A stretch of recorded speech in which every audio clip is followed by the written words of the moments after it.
Dear brothers and sisters in the Lord, ప్రభునందు ప్రియమైన సోదరి సోదరులారా, today's verse for our meditation is taken from 1 Peter 5:10.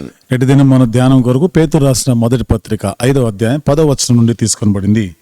The God make you perfect, settle, establish and strengthen you.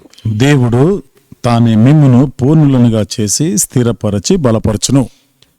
Apostle Peter's life can be divided into three major parts. అపోస్తలుడైన పేతురు యొక్క జీవితం అంతా కూడా 3 ప్రధాన భాగాలుగా విభజించమని చూడొచ్చు. First, మొదటిది Peter in the Gospels.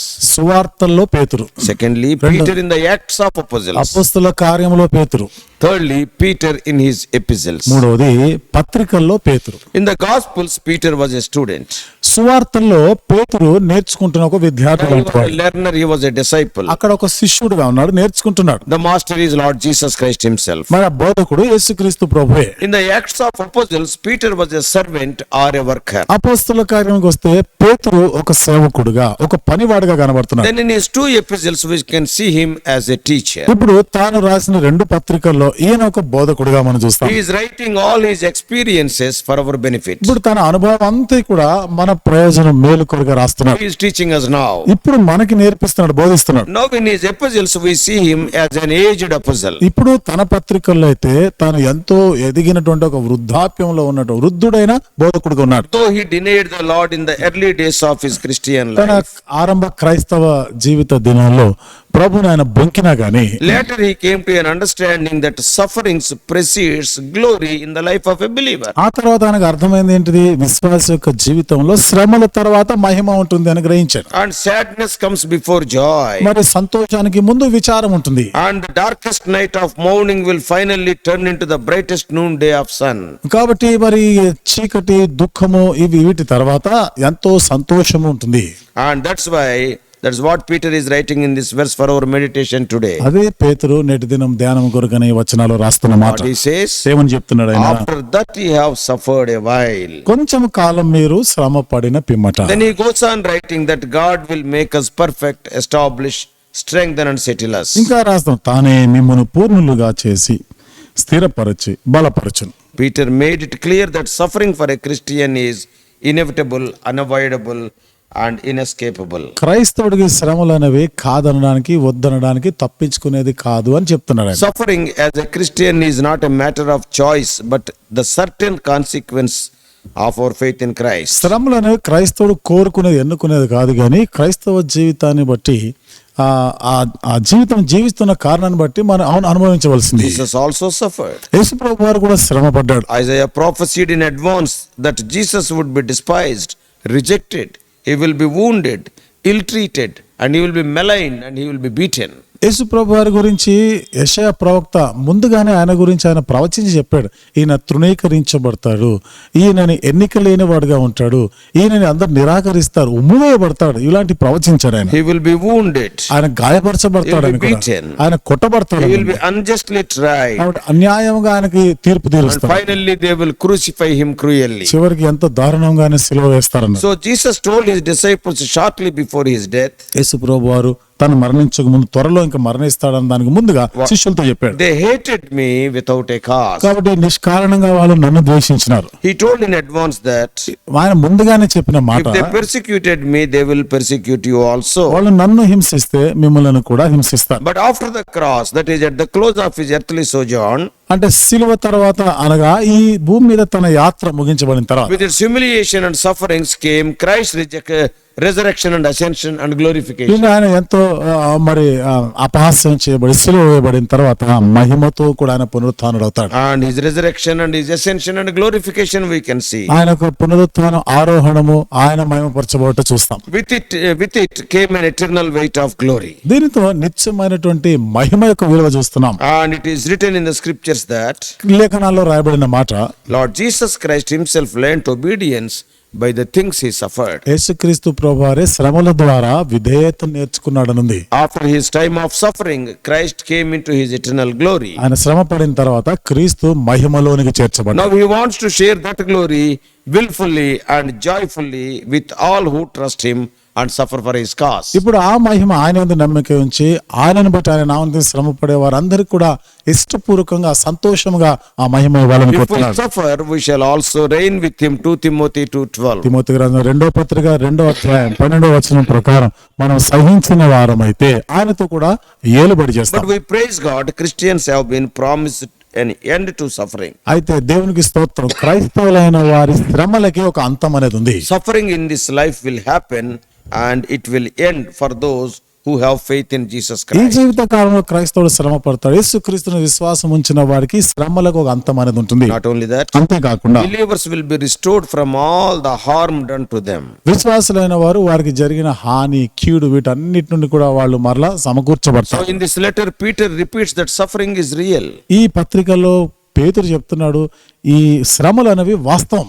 especially for those who are persecuted for trusting in Christ. విశేషంగా క్రీస్తు యందు నమ్మిక ఉంచిన కారణాన్ని బట్టి శ్రమలు పొందేవారు. Though all Christians suffer, they suffer in various ways. క్రైస్తవులు అందరూ కూడా శ్రమలు అనుభవిస్తున్నా గానీ వేరు వేరు విధానాల్లో శ్రమలు ఉంటాయి. On this side of eternity, we cannot expect our salvation to eliminate pain and heartache. నిత్యత్వానికి ఈవల మనం చూస్తే మనం పొందినటువంటి ఈ రక్షణ ఈ శ్రమల నుండి మనకి బాధల నుండి విడిపిస్తుంది అనేది కాదు. Rather, eternal salvation means ఇంకా మనం చెప్పాలంటే నిత్యమైనటువంటి రక్షణ అనగా that suffering will come to an end one day and that end is forever. ఒక దినాన ఈ శ్రమలన్నిటికీ అంతం అనేది ఉంది.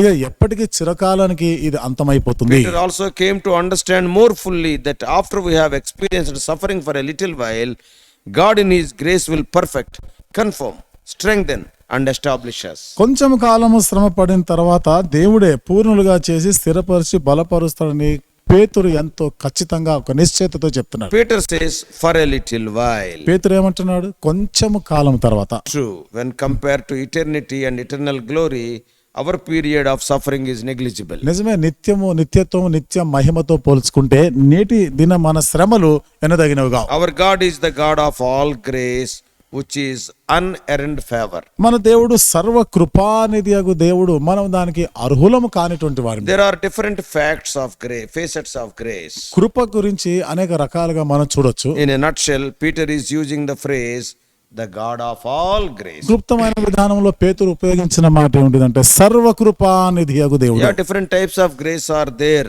వేరు వేరు రకాల కృపల గురించి చెప్పబడింది. Saving grace, రక్షించే కృప, sustaining grace, మనల్ని ఆదుకునే కృప, serving grace, సేవించే కృప, suffering grace. శ్రమలు పడే కృప, అలాంటి ఇంకా అనేకమైన So by ఉన్నాయి. his grace, he has saved us from the price of our sin. ఆయన కృప ద్వారా మన పాపం నుండి ఆయన మనం రక్షించినాడు. So he saved us from eternal death. నిత్య మరణం నుండి ఆయన రక్షించాడు. If not, for eternity we would be separated from God and spending our eternity in hell. లేకపోతే నిత్యత్వం కొరకు దేవుని నుండి వేరైపోయి మన నిత్యత్వాన్ని నరకంలోనే This గడపవలసిన was వారం. made possible only through faith in Christ Jesus. ఇది కేవలం క్రీస్తునందు విశ్వాసం ఉంచడం ద్వారా మాత్రమే సాధ్యమైనది. Now by his grace, God has called us to share in his glory in Christ forever. ఇప్పుడు ఆయన కృప ద్వారానే నిత్యత్వం కొరకు దేవుని యొక్క క్రీస్తు యొక్క మహిమలో మనం పాలు పొందేటట్టు This is చేశాడు. the destiny of every true believer. ఇది నిజమైన ప్రతి క్రైస్తవుని యొక్క గమ్యం అదే. Although suffering is not something we relish, but God has promised to strengthen and support us.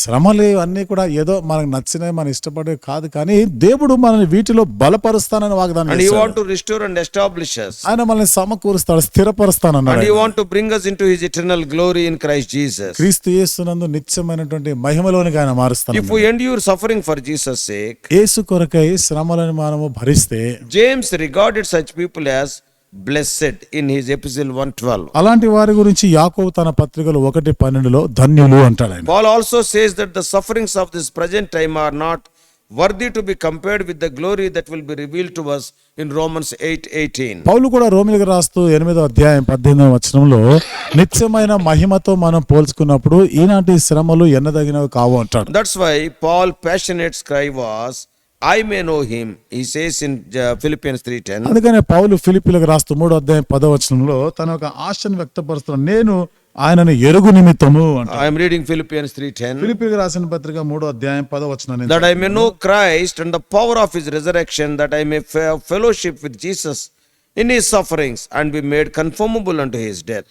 ఆయన మరణ విషయంలో సమానానుభవం గలవాడిని ఆయనను ఆయన పునరుత్థాన బలం ఎరుగు నిమిత్తమును ఆయన శ్రమలలో పాలివాడనొకటి ఎట్టిదో ఎరుగు నిమిత్తమును సమస్తమును నష్టపరుచుకొని వాటిని పెంటతో సమానంగా ఎంచుకొనిచున్నాడు. Like Paul and other apostles, Peter was ready and willing to identify with Christ's sufferings and warned us not to be surprised at any fiery ordeal we face. పౌలు ఇతర అపోస్తులతో పాటు పేతురు కూడా ఎలాంటి పరిస్థితుల్లోనైనా కానీ మనము ఆయనతో కూడా శ్రమ పడడానికి మనం వెనకాడకూడదు అని ఆయన చెప్తున్నాడు. When we are suffering, we should not consider it as a strange thing. మనము శ్రమలు పడినప్పుడు ఇదేదో మనకు వింతైనటువంటి సంభవిస్తుంది అనుకోకూడదు. Because life's difficulties and dangers are there to test us. ఎందుకనగా జీవితంలో ఉన్నటువంటి కష్టమైనటువంటి పరిస్థితులు, అపాయములు ఇవన్నీ కూడా మనలను పరీక్షించడానికి God uses them to strengthen our faith. దేవుడు మన విశ్వాసమును బలపరచడానికి వాటిని ఉపయోగిస్తాడు. Peter reminded us that when we suffer for Christ, we share his sufferings and we identify with him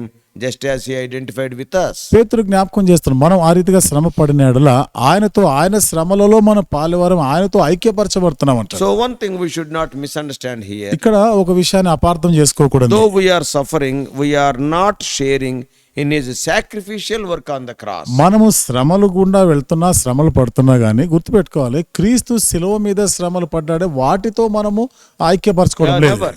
ఎప్పుడు ఎన్నటికీ అది కుదరదు. For Christ alone paid the price for our sin. ఎందుకనగా క్రీస్తు మాత్రమే మన పాపంలో కొరకైన క్రయం చెల్లించాడు. But we share in his humiliation. అయితే ఆయనని అవమానపరిచేదే అందులో మనం పాలి We భాగస్వాములం. participate in his suffering because we are his body, the body of Christ. మనం ఆయన శ్రమలలో పాలివారం అవుతున్నాం. ఎందుకనగా మనం ఆయన శరీరముగా మనం పిలువబడ్డాం Though కాబట్టి. we suffer a little today, oh, what a rejoicing it will be when we share his glory in future. ఈరోజు కొంచెం And that is మనం for eternity. ఈరోజు కొంచెం మనం శ్రమ పడినా ఆయన యొక్క మహిమలో మనం పాలివారం ఎంతటి సంతోషం ఇది. అది నిత్యమైనటువంటి మహిమ, It is eternal glory. అది నిత్యమైన మహిమ. అది A day is coming when we will greatly rejoice with all of his saints in heaven. ఒక దినం వస్తుంది, పరలోకంలో పరిశుద్ధులు భక్తులు అందరితో కలిసి మనము ఎక్కువగా ఆనందించి సంతోషిస్తాం. So dear brothers and sisters, కాబట్టి ప్రియమైన సోదరి if we సోదరులు, are suffering for Christ today, count it as a privilege. ఈ రోజు మనం క్రీస్తు కొరకై శ్రమలు అనుభవిస్తున్నామా, ఇది ఆధిక్యతగాను అనుకోవాలి, భావించాలి. Think of the future.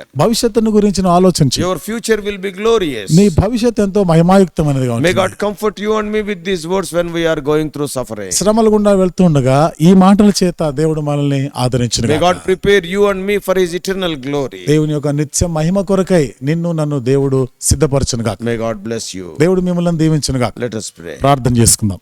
Loving heavenly Father, ప్రేమగల మా పరలోకపు తండ్రి, Lord, we thank thee for the experiences of thy disciples. దేవా మీ శిష్యుల యొక్క అనుభవాలను బట్టి వందనాలు Peter చెల్లిస్తున్నాం. is writing his own experience in 1 Peter 5:10. పేతురు తన సొంత అనుభవాన్ని మొదటి పత్రిక 5వ అధ్యాయం 10వ వచనంలో రాస్తున్నాడు. Lord, he is telling that we have to suffer for you. దేవా మేము మీ కొరకు శ్రమ అనుభవించాలని చెప్తున్నాడు. After little time of suffering, thou art going to establish you, settle you, strengthen you. కొంచెం కాలం మేము శ్రమ పడిన తర్వాత పూర్ణులుగా చేసి స్థిరపరిచి బలపరుస్తానన్నాడు. Lord, when we are going through suffering, help us to keep our eyes upon the future glory. దేవా మేము శ్రమల గుండా వెళ్తుండగా మా దృష్టి, మా చూపు భవిష్యత్తులో పొందబోయే మహిమపై ఉంచుదుము గాక. Almost all the apostles, O Lord, all the people of God, they desired the part of their sufferings. ఇంచుమించు అపోస్తలులు అందరూ, దేవుని ప్రజలైనటువంటి వారందరూ కూడా ప్రభువా మీ శ్రమలలో పాలివారు కావాలని ఆశను They వ్యక్తపరిచారు. were humiliated దేవా వారు ఎంతో అవమానపరచబడ్డారు. and they were beaten. దేవా వారు దెబ్బలు Some తిన్నారు. of them are killed. కొంతమంది చంపబడ్డారు. Many missionaries of the world, O Lord, we can see the same thing happening in their life. ఆదిలో ప్రభా ఎంతో మంది మిషనరీలు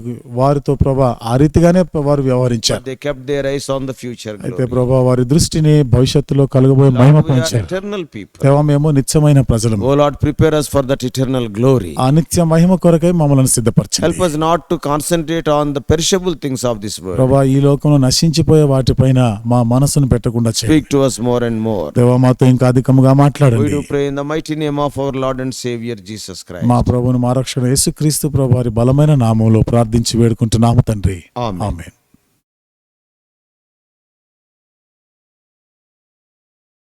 God bless you all. Please subscribe for more spiritual messages on YouTube channel John Victor Hebron.